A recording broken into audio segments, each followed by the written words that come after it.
Good afternoon, everybody. I am attorney Danyl Patterson, candidate for state rep in the 190th Legislative District. For those of you who don't know, that's West Philly, baby. Coming to you from the area codes of 19139, 19143, 19131, 19104, 19129, and of course 19151. There are many. Please check out the map behind me. You can go to pa.gov and learn more about your district if you don't know.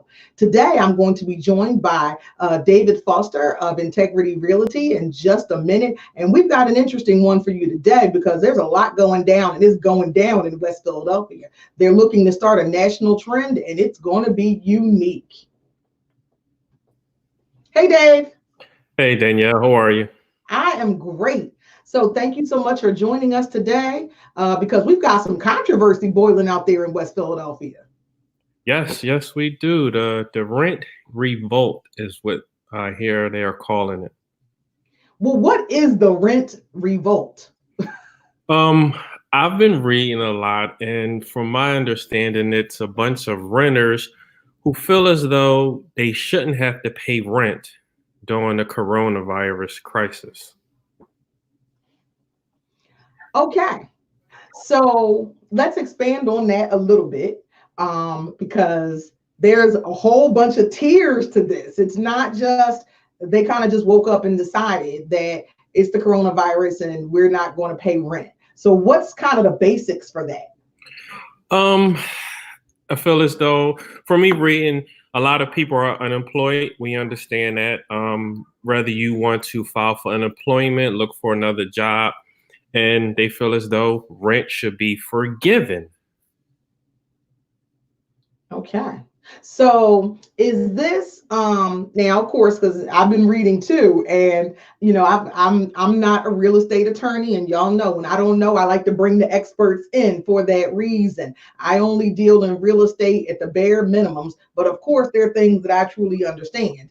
And we're going to get back to that. And there are also some statistics that I want everybody to be very aware of, because I think that a lot of times when we start talking about landlords and things, we're talking about folks who own like a 40, condo apartment building, or they're at like, 48th and Spruce at one of those multi-unit kind of situations. And I think that that's what we always think of when we think of a landlord. But in Philadelphia, that's not quite true who a landlord is. Is that right, Dave? Absolutely. Some landlords may have a profit margin between $100 to $300 because they still have to pay a property insurance, real estate taxes, a mortgage, things of that nature. So the profit margins for some landlords are very little. So for you to say, I can't pay the rent, which means they can't pay the mortgage, it really puts both people in the bind, and it kind of forces the hand of the landlord and it forces the hand of the tenant. And it becomes a showdown. And what's going to happen at the showdown after the coronavirus is open and the courts open back up? Well, so what's going on? What happened is that it's a group. It's not just one individual. They're actually a group that got together and they decided they were going to go on a rent strike. Now, I know we haven't really had one of these here, kind of really since we've been, you and I have been old enough to know what's going on, but rent strikes were very common in the 60s and 70s. And the purpose of rent strikes, we'll get back to that, but historically they were going on in LA and New York, and that led to rent control. Yeah. And rent control is a very hot button topic here in Pennsylvania, and especially in Philadelphia as gentrification is going on. So this is how West Philadelphia was chosen. Because again, I keep telling you, West Philadelphia is a very, very interesting and diverse, population, particularly the 190th. So we have a gentrifying group. We have a very educated and professional group that are some associated with our 9011 different universities in that area, coming in from Drexel, Philadelphia College of Pharmacy and Sciences. Don't forget about Philadelphia Textile, even coming down from Ceylon Avenue to PCOM. Everybody forgets that one. And don't forget, we got St. Joe's pushing in and parts of Temple. got Temple. The satellite offices are in West Philadelphia. So there's there are a lot of professionals that we seem to forget about that live in these areas and have moved in for easy access, let alone the student population that comes with them, who are more willing to pay a premium for shorter term leases. So we've got a perfect storm that West Philadelphia is where they decided to do that, because the rest of is we've got an aging population. So somebody actually asked me, why West Philadelphia, not North Philadelphia, because so much was going on over there. Well, I think David's probably in a better situation to explain how the demographic in North Philadelphia or even South Philadelphia really wasn't primed for this to happen. You feel comfortable just even talking about that? Yeah, basically the West Philly area, as you said, they have a lot of different demographics. Whereas if you pick like a Broad and Allegheny, their demographic have been the same probably for the last, I don't know, I'm only 44, the last 30, 40 years. But when you look at the other neighborhoods, is you have new people coming in, you have the older people who've been there, who moved from North Philly out to West Philly for a better quality of life. So they probably know a lot more and they're a lot more educated. So they a lot more educated decisions versus some people from North Philly who really is not reversed and trying to make better decisions to move on. And that's why we have the large storm of gentrification going on in, let's say, like Strawberry Mansion, Brewery Town, where we read people are losing houses over pennies, and then it's put right back to the market for $500,000. There's actually something that we always forget. So a lot of things that are happening in Philadelphia are generational. And unfortunately, and actually, I was a part of something called, Haddington Cobbs Creek 2010, a plan for our future. And we had a group in that actually did a survey about the demographic going back 50 years versus for the different areas of Philadelphia. And one of the things that we learned in this study, it was a community-based study, and we actually, hired, an investment group to come out and actually do the study, some Wharton students. And what we learned is West Philadelphia has always been more of a stable population. It's a larger homeowner percentage, but the reason it was a stable population is because it's where the paraprofessionals were. So it was always a middle class to upper middle class Black neighborhood once it went from being a primarily white neighborhood. So what happened was people moved to those areas because of the access to downtown. So they were the bankers or the secretaries for the law firms or the city workers who wanted to make sure they could get downtown. So as a result, they became homeowners and they stayed there. What happened? The drugs hit in the 80s. We all know this. Whereas in South Philadelphia, where there wasn't such a high percentage of home ownership, when drugs hit, that left blocks that were able to become in to be gentrified. So what happened was you could come in and rebuild the block. It wasn't really hard to get one or two properties that you then were trying to convert. In West Philadelphia, and the same was true in North Philadelphia. And I know y'all remember this. There were entire drug blocks, entire sections of like Diamond Street or Susquehanna. And so when developers came in, they were able to develop a large piece of property. In West Philadelphia, developers are able to get one or two properties. It's really hard to get two or three together. There's not a lot of land. So, there's not a lot of new development. There's a lot of retrofitted construction. So as a result, it leads to a lower housing stock, meaning there's less actually available. And when there's less actually available, what happens, David? Price goes up. Exactly. So now here we are, and we have renters who say they can't afford rents. And so what they're talking about is rents have gone up statistically, and it just, again, going to these various groups meetings, my understanding is that rents have increased to about $1,200 to $1,500 in these particular areas from $700 or $800 over the course of about 5 years. So these were folks who weren't ready for the term. I guess that's what it is, folks who weren't ready. Yep. So Absolutely. now what's happening is, and the rent increased like that. It wasn't like David was in the property and it went from being $700 to being $1,500. It was more. There were those shorter term leases to the more transient folks who are moving in and out of the neighborhood, the residents at the hospitals, the students, a lot of community developers who were coming to work on their master's programs. There was actually there was an abatement program through the University of Pennsylvania where they would actually assist you with getting in on your rental property as long as you went to one of the schools. So all of these things happened. And as every group moved out, the rates on the rent went up and up and up. And so now what we have the community of grassroots organization, they're rising up to strike back. And so now what they've decided is we're going to band together against one particular landlord. I forgot the name of the landlord. Did you have that information available, Dave?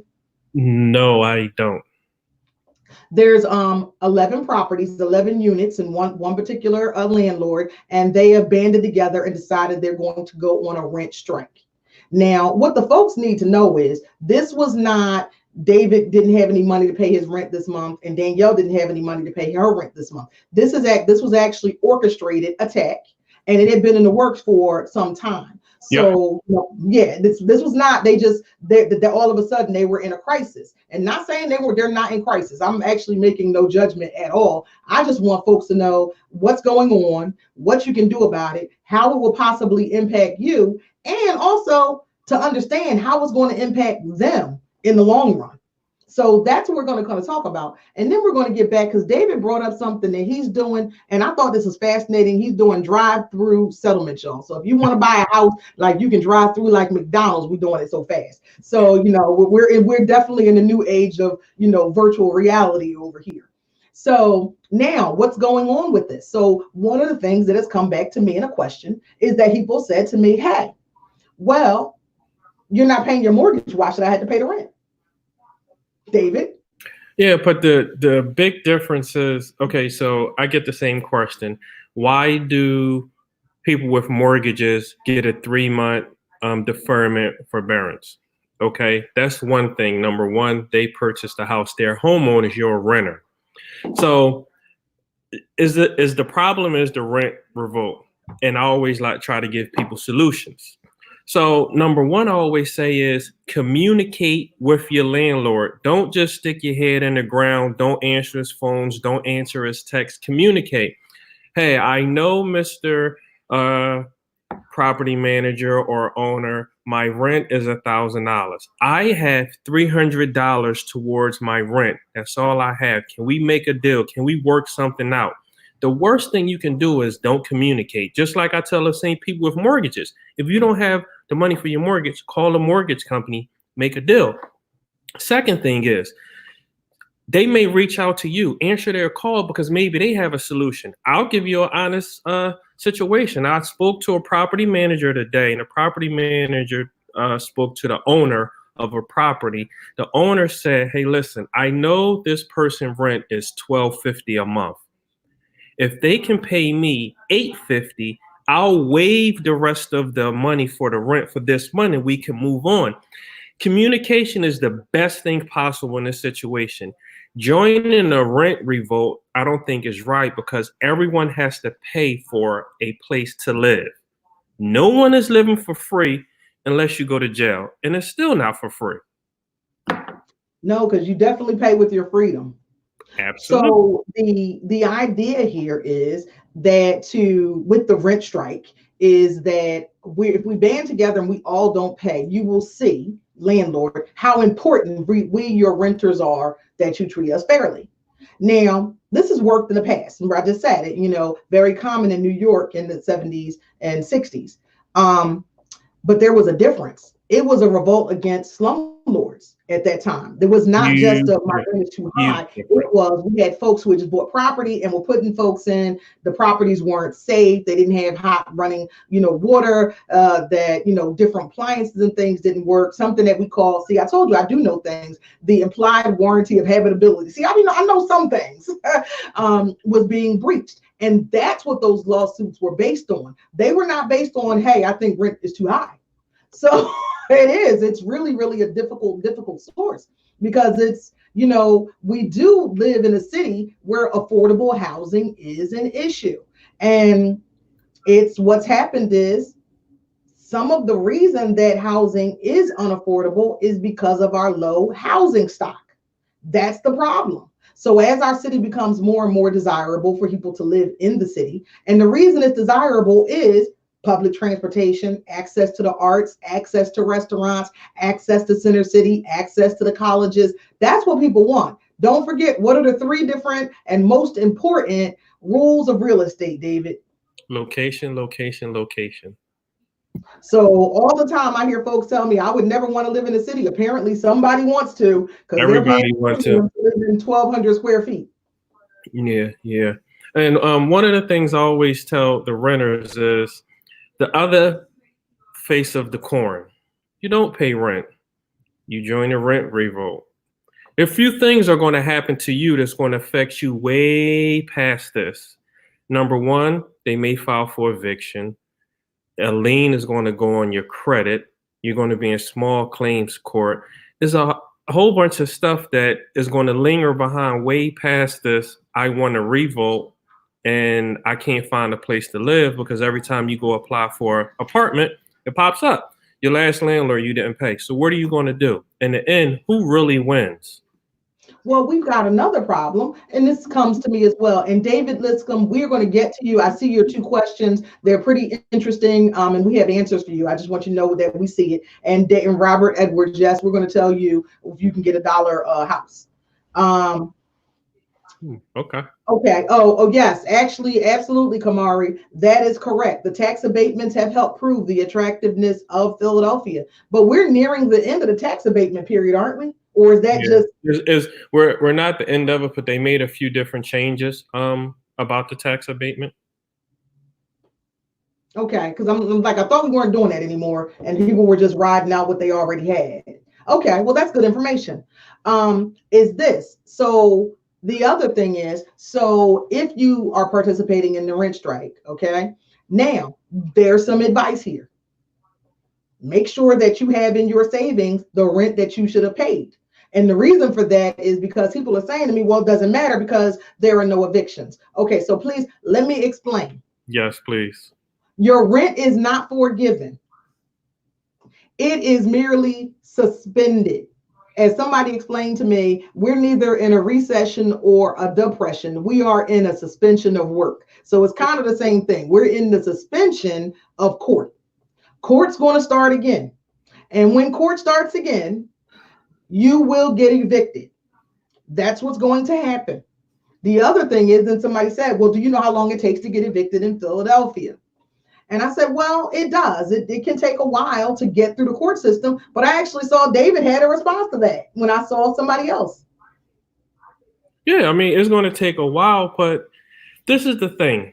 If the owner have all of their documents in place, renter's license, business license, suitability license, lead cert, and they already sent you a letter, they're already ahead of the game. They just got to go take everything to court. Now, I'm sure it's going to be a backlog because everyone is going to run down there and do it. But at the end of the day, you don't know when they're coming. The sheriff show up. You may be getting up, going to work, saying, hey, maybe I got half of the money. You don't want them type of issues.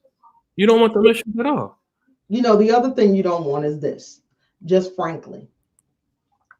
When courts open back up, when they say when we open the outside again and you can go outside, okay? So just like the court system is now, even though we're not in court, I have meetings and updates constantly from court administration that tell me what the plans are. And we're going to talk about some of those on the criminal side tomorrow because a lot of people want to know what's going on with their criminal cases. But what they're actually telling us already what the plans are, how they're going to move the backlog of cases that we have. It's going to be no different for landlord-tenant issues, meaning I've had instances when they first moved to the day forward versus day backward. I know that means nothing to you, but it was, how are we going to move the cases because we had a backlog in Philly? What they did, they assigned specific judges and there was court all the time so that they could get that done. The other thing that's going to happen is diversion programs. for those folks who have not paid. And if you don't have your money all sitting right there in your escrow account, remember, it's got to be in a different account, not your main account. Escrow account. It's got to be in a different account, not your main account. Then that means that you're already in default. But this is the other rest of the game that you play. Most folks actually exist on a month-to-month, lease, and they forget this part. Because after you've done your initial lease term of a year or 3 years or 5 years or whatever it is, then you're automatically renewed at month to month. So now you've not paid your rent to landlord X, and you go to the thing and you say, yes, here, I'm going to settle it up. And let landlord X says, that's great, let's settle it up. And then you give your check. And then the next thing you get is an eviction notice because they don't want you in there. And not even an eviction notice. They just say, I want to terminate the lease. I don't want to move forward. Your lease is up. Boom, it's time for you to go. There's nothing you can do about that. That's perfectly legal. And that doesn't take as long to get through the courts, because then they can file something called an action and injectment, and that only takes 20 days, I think they told me. That rent should be, yes, that's exactly right, Kamari. The rent, I'm sorry. Oh, hey, thanks, Mia. Thank you. That yes, the rent should be in escrow, not your main account. It's got to be actually money that you can't use. That's the key. So money that you can't use, because what happens is they'll say, no, you saved that money up because you were playing, you didn't really have it and you were saving it up before you got to court. So you have to be acting in good faith. So there's a lot with this rent strike.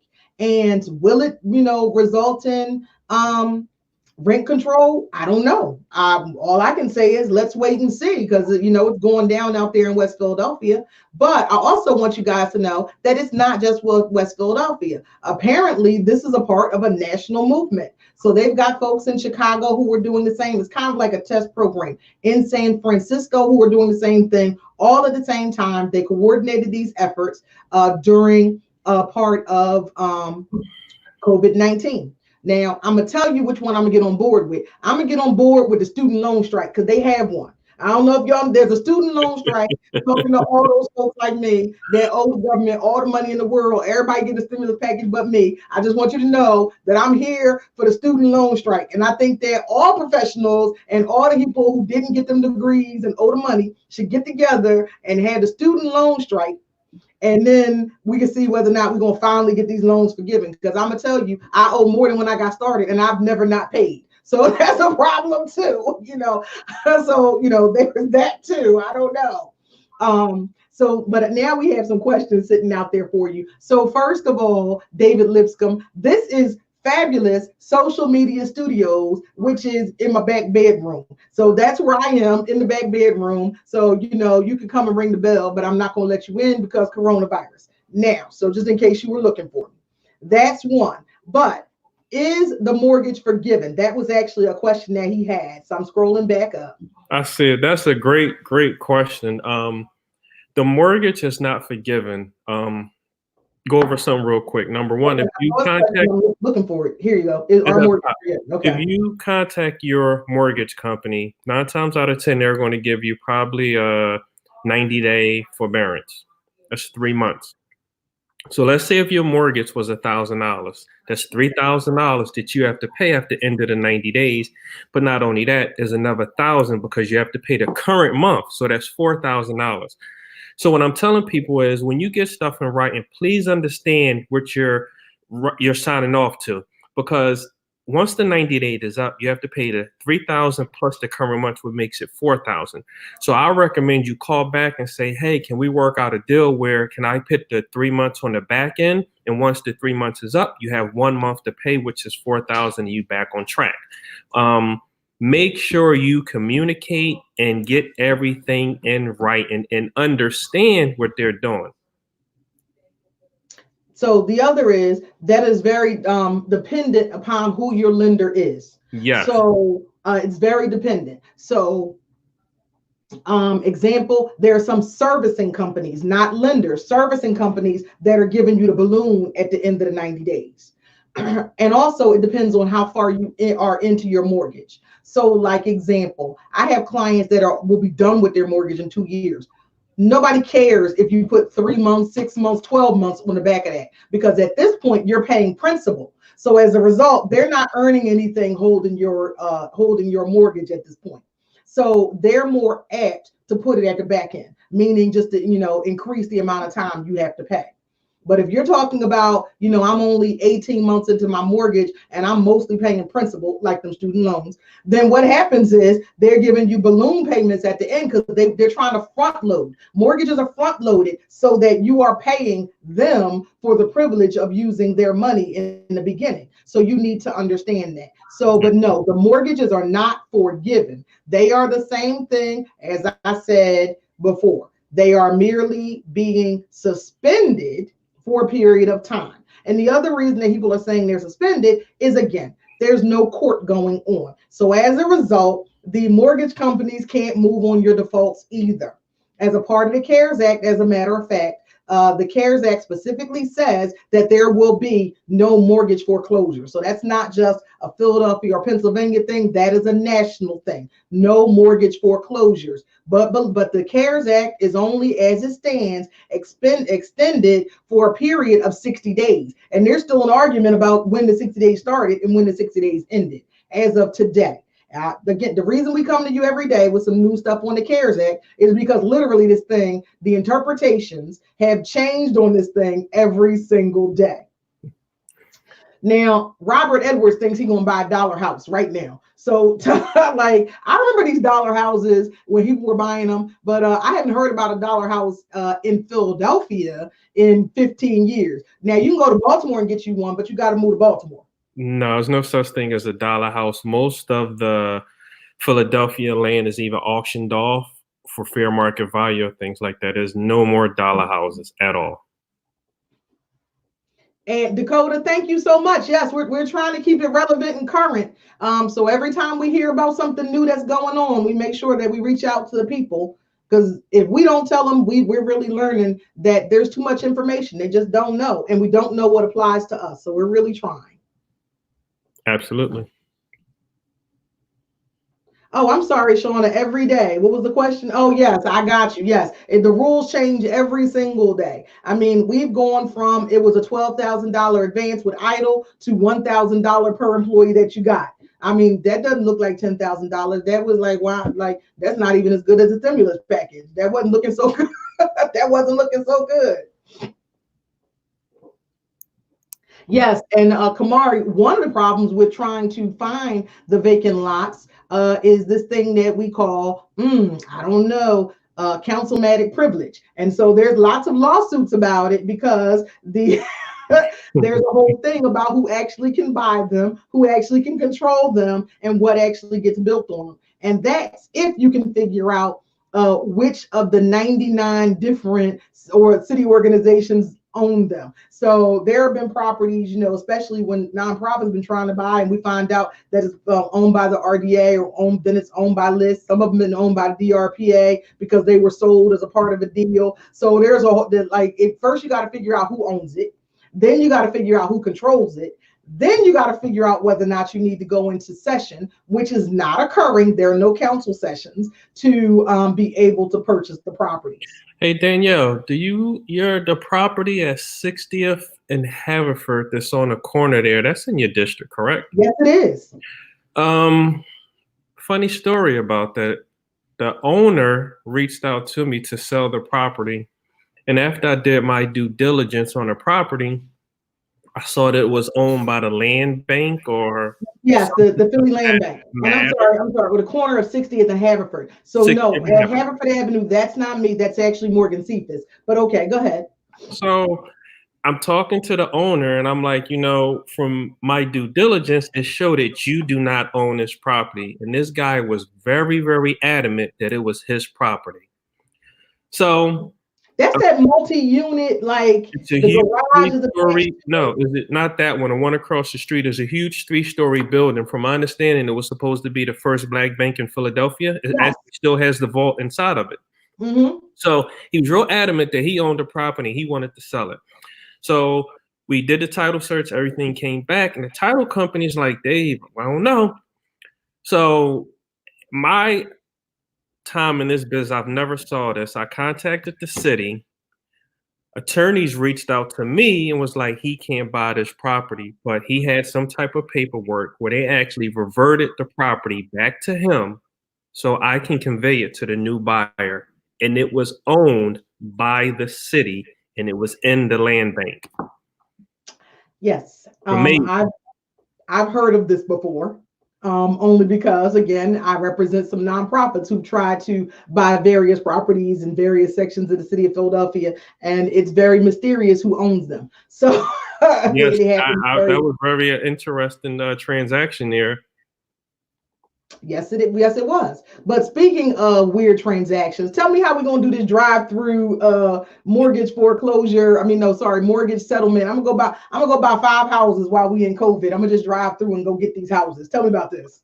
Okay, so today on my social media account, I did a drive-through semi-settlement.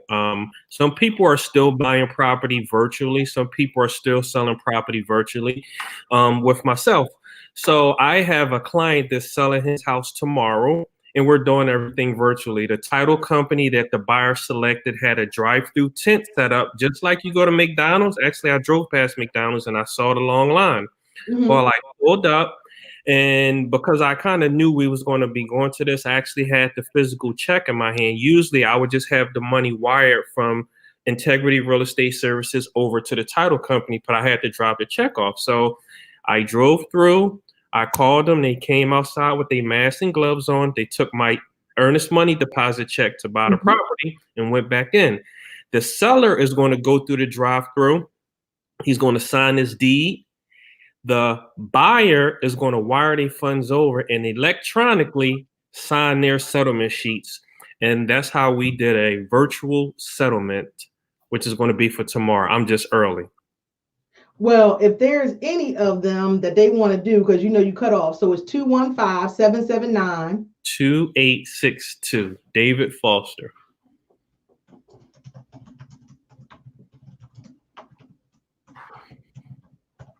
So virtually selling your house is possible. I have listings coming up where we have virtual tours, 3D tours. So we can kind of keep things moving. Some people need to sell their house so they can move into their next property. And we can definitely help you with anything that you need dealing with real estate, whether you're buying, selling, renting, or investing in commercial or residential property in Delaware or Pennsylvania. So Doris wants us to know. Doris wants us to know it's called the 1202A program. So if anybody wants to Google that, I actually do remember this because I had a client come in to ask me about the 1202A. That program does actually exist, but there are a whole bunch of requirements about you have to actually already be in business and to be using it for a business purpose. So it wasn't for individuals, but look up the rest of that. And then Farida wants to know whether or not it's a good time to sell, or should we wait until when this is all over? That's a case-by-case scenario. For example, I had a client who just reached out to me. They only been in the house maybe 18 months. No equity in the house at all, and they wanted to sell. But if you owned your property for the last 23 years and it's paid off and it's free and clear and you want to transfer them funds into another house or to another venture, I would say absolutely. Absolutely. So it's case by case. One of the things that I do a virtual evaluation of your property. We can actually sit down in a Zoom conversation and we can look at the comps. We can look at your property and figure out, is the proceeds going to be what you want? Do you want more? Are you willing to accept it? So it's really case by case. So let me ask this question, because you just so let's say I just woke up and decided, you know what, I want some monies, right? I could wake up and decide I want some money, so I want to sell my property. So I called Dave up and I say, come on, Dave. So I want to sell this property because I want some money. Do I have to buy something else? No, you don't have to. You have a few options. You can save the money in your bank account, or you can do what's called a 1031 exchange, where you can leave the money with the title company. And I believe you have 90 days for the 1031 exchange to roll that money over into another property, and you have tax deferments. Well, that's the reason I asked the question, because I need people to remember that they make a tax liability when they actually realize some funds. So, and Absolutely. don't use it for another property. This unfortunately is something that's happened to many of my clients who've, sold property, especially heir property, something they inherited, and were like, oh, good, I'm going to get all this cash. And they went out and they had a good time and didn't realize that at the end they were going to have a serious tax problem. Well, Shauna wants to give you two thumbs up, Dave. She said he definitely helped me. So make sure you Thank call you in very case you much, Ms. can't Collins. do I it enough. appreciate your business. I appreciate you actually allowing me to help you with your real estate transaction. Oh, here you go. Shannon Risco is in, and she would like to know, can you refinance a 203K loan? Absolutely, you can refinance a 203K loan. The rule of thumb that I tell people is if you can go from like a 4% interest rate to a 3%, reach out to your lender and see does it make financially sense for you to, refinance. A 20 Oh, it's a $203,000 loan. See, No, this is no, why no, no, no. A 203K loan is known as a rehab loan. So let's say a oh, person purchased a house for 60,000, put the after repair value as 100. So they had 40,000 to put in the new kitchen, new bathroom, and floors. So you actually bought the house, you fixed it up, and now you live in it all in one loan. So she has a loan for 100,000. She's asking, can she refinance it to get a lower interest rate? I will reach out to your lender or another lender to see what the interest rates are. About a week or yeah, two but ago, this also be everyone dependent rushed, upon. I'm everyone sorry. rushed to get a refinance. So they're very, very busy right now. Would this also depend on how long you've had the property or had the loan? You can refinance the next day if you can find someone to do it, and the numbers make sense. Okay.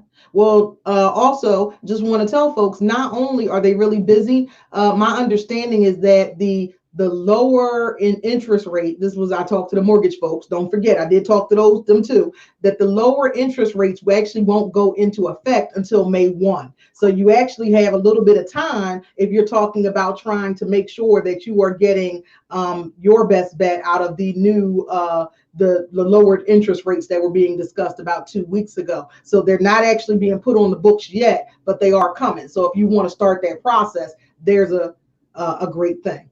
Well, Kamari wants, so this is always good. So, when you get the real estate guy on and the finance guy is in the comments, the 1031 isn't for everybody.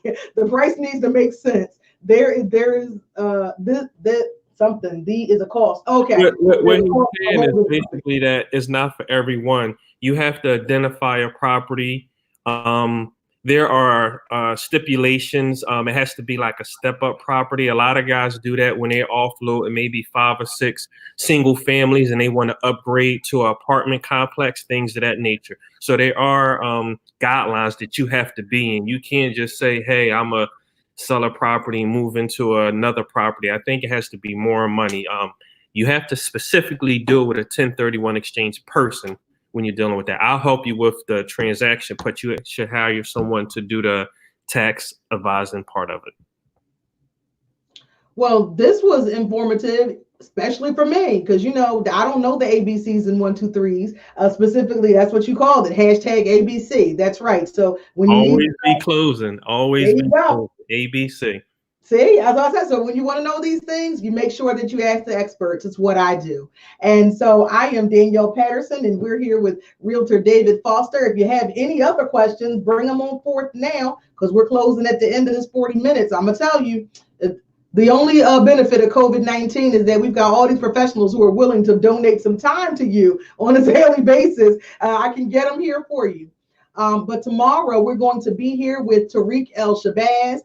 You all know him, criminal defense attorney extraordinaire. He is going to talk to you about what's going on in the criminal justice bar and with your family and loved ones cases as our courts are closed, what you can do, how he can be of service, and how we can prepare for next steps as the courts prepare to open back up. So we'll see you tomorrow at 3:30. Again, David, you are? Thank you. David Foster, Realtor at Integrity Real Estate Services, service in Pennsylvania and Delaware. I can help you with buying, selling, investing, or renting residential or commercial property. And I am Danyl Patterson, candidate for state rep in the 190th. And as always, we will do better together.